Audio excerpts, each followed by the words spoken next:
So, there was this girl, Sarah, who lived in an old apartment building.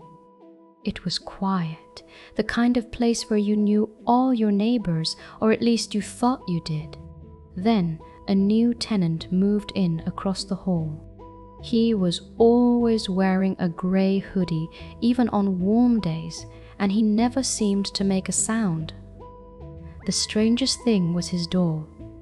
It was always cracked open, just a sliver, letting out a thin line of light, but you never heard anything from inside. No TV, no music, no footsteps, just that thin light.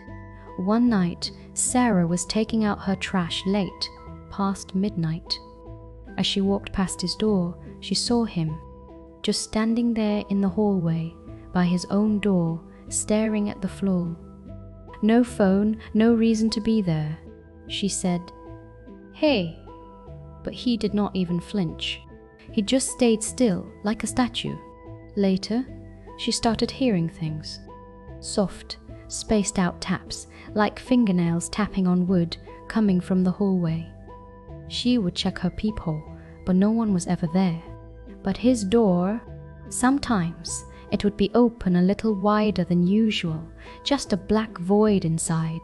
The tension grew, until Sarah felt watched all the time, even inside her own apartment. Then came the night it all went wrong.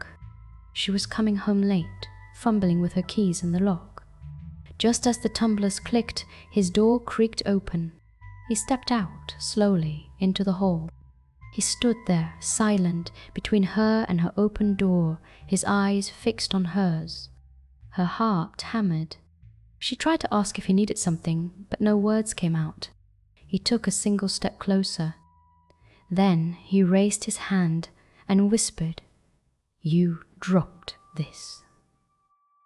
In his palm was the small silver locket her grandmother had given her, one she always wore, one she had not realized was gone.